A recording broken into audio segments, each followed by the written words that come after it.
one of the things that causes a great deal of difficulty with trustees and their executives is this idea of who is in charge of what, or what is the domain of the board, what is the domain of the executive. I think the idea is to get some feel for where the lines are so that nobody is getting in each other's business.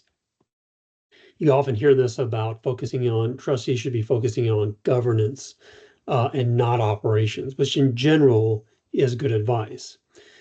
But oftentimes we're at a time now where in many ways leadership is governance, what has traditionally been known as governance. Things like setting the mission, setting the strategy, providing a vision. Those are increasingly done by leadership. And then, of course, that may be a situation where it diminishes unless it's done in collaboration with the board. Those are the kinds of governance types of activities. So there's this question of how do we determine what issues are whose?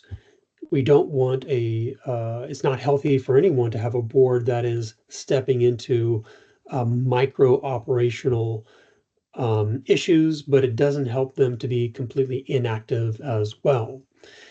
And oftentimes there's these ideas, if we're going to try to delineate this, I'm going to suggest that these ideas of rules of thumb really aren't very helpful. And ultimately, it's not a list of these are issues that are board issues, and these are issues that are the executive's issues, that it is a dynamic collaborative activity of figuring that out. And it's important to figure that out. But actually to figure it out, not just to sort of assume what issue belongs to who, or does it belong to everybody? What are the criteria? What are the situations? All those kinds of things. So I wanted to reference today a exercise that I posted up. In fact, let me bring it up here on the screen.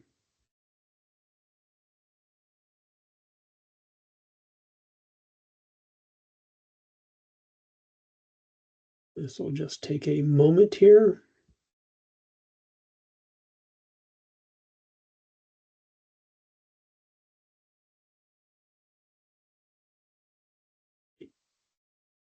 So I've created this exercise that you can do on your own.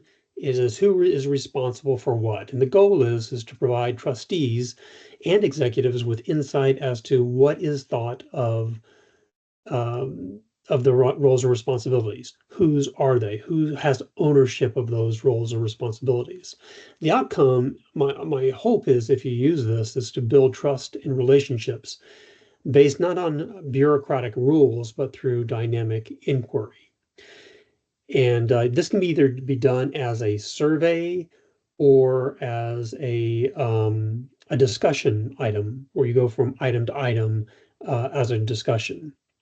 And you can do this in small groups or with a whole board, depending on your own circumstances. So here's what we essentially have here is a list, and I have two tables here. First table that you can see on the screen is a list of different issues, of university issues, and then trying to determine whose responsibility is that issue. So for example, the issue is approve hosting a controversial international speaker invited by a student group for a $15,000 fee.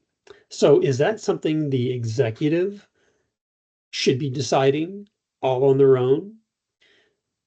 Is that something that the board and the executive should be collaborating on, or is that something that should be exclusively the board's territory? The next one, shorten the MBA program from 2 years to 18 months to attract more applicants. Again, exclusive executive, collaboration, or exclusive board territory. Now I'm going to give away the game just a little bit. Most of these you're going to find reasons to put them in the collaboration category. And then it's the nature of that collaboration. And that's what I want you to be discussing together. Exactly how does that collaboration work? What is the nuance of that collaboration? There's very, very few things that are exclusively executive territory, although you can think of there might very well be. For example, the evaluation of uh, uh, senior staff might be the exclusive executive territory, with that expectation that it's not necessarily a collaboration, but a full explanation of why and how and the criteria in which that staff member is being evaluated. That may very well be the executive's territory. Likewise, the evaluation of the president, the executive, may very well be the exclusive board territory. You're getting feedback though, but is ultimately the decisions that are made to continue employment or to provide a new supportive compensation or not is the exclusive board territory and area. Obviously, things like once an executive stepped down and the board is confronted with hiring a new um, executive, that is their exclusive board territory. Now, of course, they're going to, as part of shared governance, reach out to get input, but there is an exclusive territory. So there's some scenarios where you can sort of see some very clear territory. However, I'm thinking my guess is most of the time that you're going to find this collaborative middle, and that's the whole point of this exercise, is to find out how you would react and how you would work and how you would want to react and work and what are your concerns on any particular issue.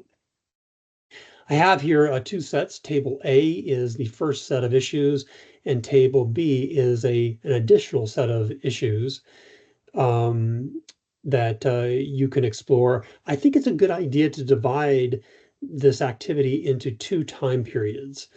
Maybe even having them 2 meetings apart or 2 years apart, where you can continually revisit these with a new set of issues. Again, the solution to any particular issue is not of interest. It is how you go about collaborating and discussing and in making an inquiry into the issue and talking about the nuances of how responsibility is allocated.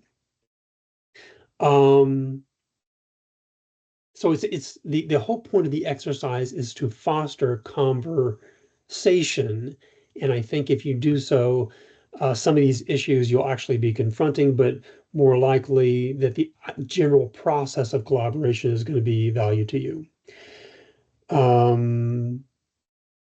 So anyway, that's what I wanted to share with this exercise.